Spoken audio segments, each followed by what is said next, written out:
Israel não tem a capacidade de invadir e ocupar o território do Irã. Mas, Jean, Israel tem aí um exército tecnológico que é alimentado pela máquina de guerra dos Estados Unidos. Sim, mas o Irã tem a sua geografia. O Irã é um país de 89 milhões de habitantes contra aí 10 milhões de habitantes de Israel. O território do Irã tem uma geografia hostil. É uma espécie aí de barreira natural para qualquer invasão. Então, se você imagina que o exército de Israel vai desembarcar no território iraniano, ocupar o território iraniano, derrubar o regime dos ayatolás.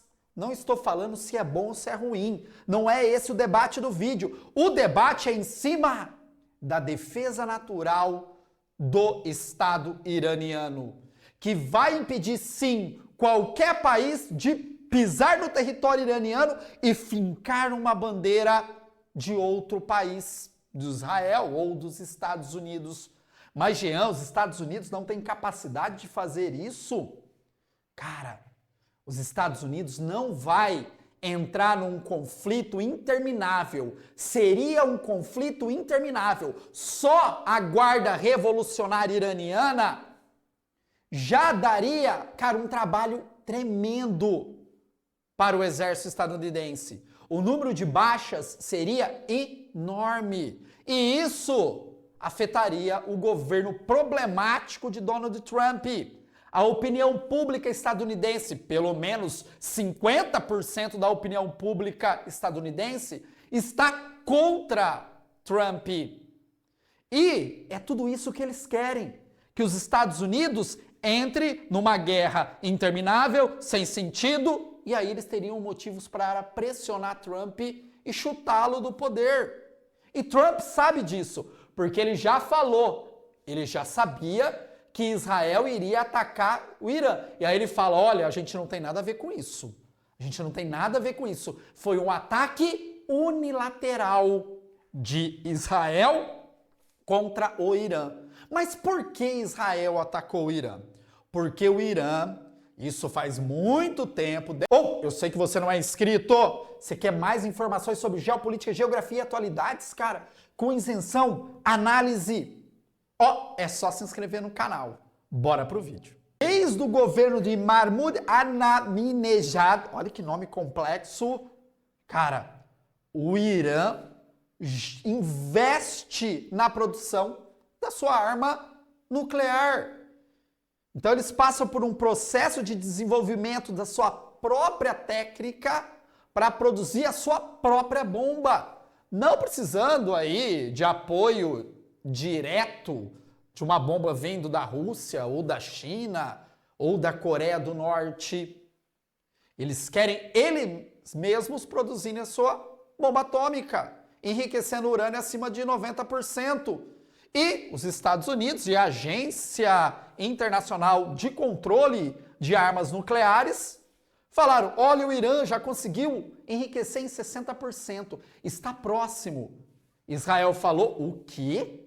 Imagina o Irã com arma nuclear, o que pode acontecer com o Estado de Israel, principalmente na fala dos ultranacionalistas e ultra-religiosos que fazem parte do governo, que dá sustentação para o governo Netanyahu. Aí eles falaram, nós precisamos agir. E aí fizeram ataques cirúrgicos a partir de caças no território iraniano, matando militares da alta patente do exército iraniano, mais especificamente da Guarda Revolucionária. Tá, mas o debate do vídeo é outro. É a principal arma do Irã, a sua geografia. Vem aqui comigo, ó, que nós vamos trabalhar em cima do mapa. Primeiro ponto de defesa, que eu acho que é o principal, que é a montanha de Zagros. Gente, ó, perceba que o Irã tem uma espécie de barreira física que está no caminho de uma possível invasão do Estado de Israel ou do próprio Estados Unidos, que é essa cordilheira. A capital, olha aqui, Teherã, está muito próximo de uma área bem plana onde se localiza um grande deserto. Lembrando você que o Irã tem vários desertos e o deserto...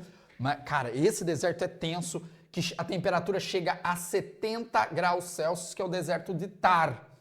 Então, Teherã, que é o principal alvo, porque é a principal cidade, é onde tem ali, né, as áreas de produção, ou melhor, de enriquecimento do urânio, estão próximos a Teherã, tem toda essa área montanhosa aqui. E se você perceber, nessa área montanhosa, você tem várias cidades, cidades médias, cidades pequenas.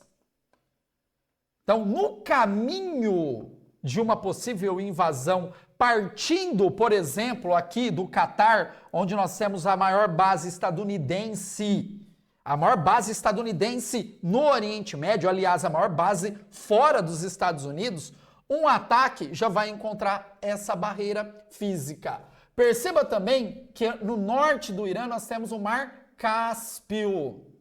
E os países que envolvem o Mar Cáspio, nenhum tem um diálogo assim tão próximo de Israel quanto dos Estados Unidos, como o Azerbaijão, Turcomenistão. Aqui no Mar Cáspio, você teria, sim, uma área de desembarque e de chegada mais rápida a Teherã? Poderia ter, mas aqui vem toda uma outra discussão e também um outro movimento, tanto de Israel quanto dos Estados Unidos. A principal área de ataque seria aqui pelo Golfo Pérsico, porque aquilo que eu falei para vocês está a maior quantidade aí de armamentos estadunidenses. Tá, vamos imaginar que há uma ocupação a partir de um desembarque aéreo. Gente, você está falando de um país de 89 milhões de habitantes. 89 milhões de habitantes. Só a Guarda Revolucionária, isso não são números oficiais, a gente não tem esses números oficiais, mas tem mais de 1 milhão de homens. Só a Guarda Revolucionária Iraniana. Então, como você iria invadir um território, né, com mais de 1 milhão de homens para combater homem a homem, porque quem conquista ganha a guerra conquista o território, e para conquistar o território tem que fincar a bandeira, e fincar a bandeira necessita de ter soldados no território. Então você teria que ter uma grande quantidade de soldados para combater esses 1 milhão de soldados só da Guarda Revolucionária Iraniana. Tá, Jean, e os bombardeios? Pode acontecer bombardeio, né? Gente, aí a coisa pode complicar para o Irã. O Irã tem caças? Tem. Mas comparado ao Estado de Israel, são muito menos modernos. Fora que Israel tem a reposição vindas dos Estados Unidos. E quem vai repor os caças do Irã? A Rússia, a China? Não, nesse momento não. Apesar do Irã fazer parte dos BRICS, mas os BRICS é um grupo econômico e não militar.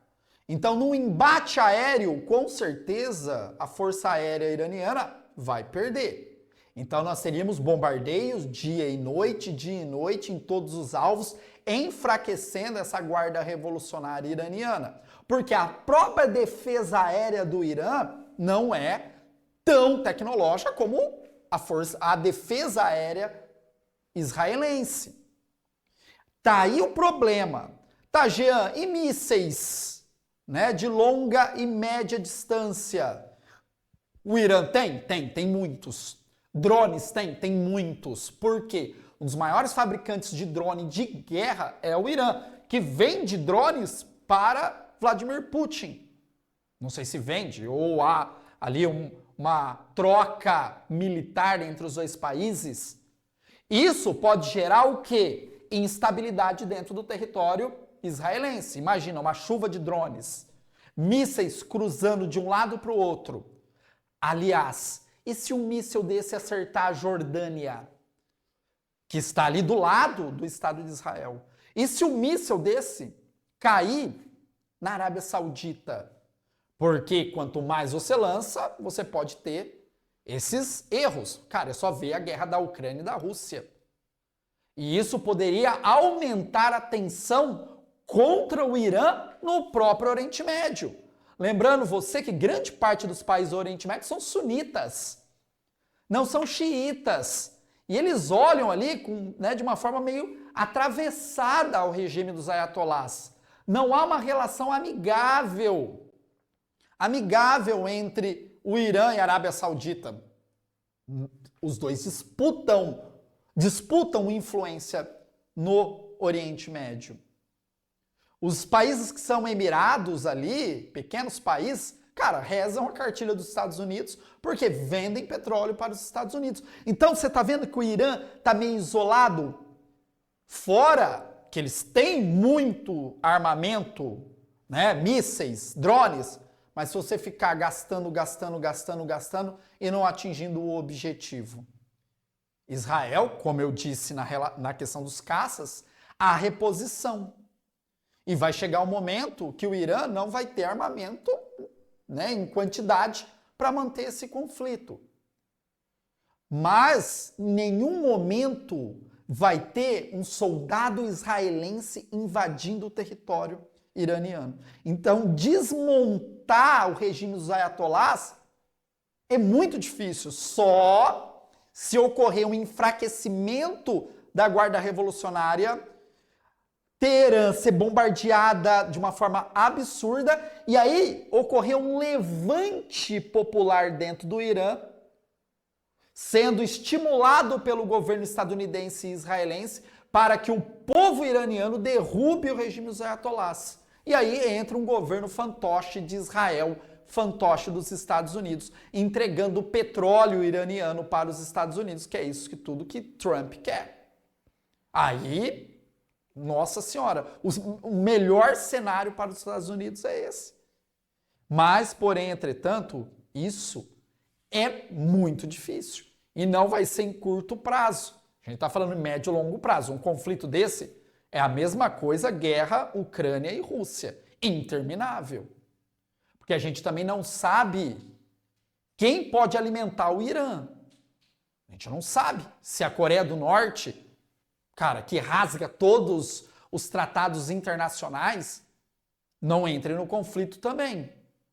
Porque entrou no conflito na guerra da Ucrânia. Então, gente, é um cenário de indefinição. O que a gente precisa esperar? Cena dos próximos capítulos. Será que o Irã, de fato, vai atacar o Estado de Israel? Ou só vai ali enviar drones, gerar aquela tensão e pronto, acabou, e esperar um outro posicionamento de Israel?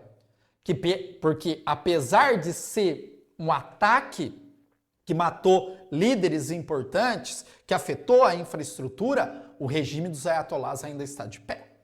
Eu acho que é isso o interesse deles, manter a teocracia, manter a estrutura que eles plantaram em 1979 com a Revolução Islâmica, que os Estados Unidos, cara, não aceita isso até hoje. Até hoje não aceita o que fizeram com o governo ocidental que governava o Irã do Shah Reza Pahlavi. Beleza? Desce o dedão no like, se inscreva no canal, o canal de educação precisa do seu apoio. Desce o dedão no like, se inscreveu? Geografia Gabarita Gel.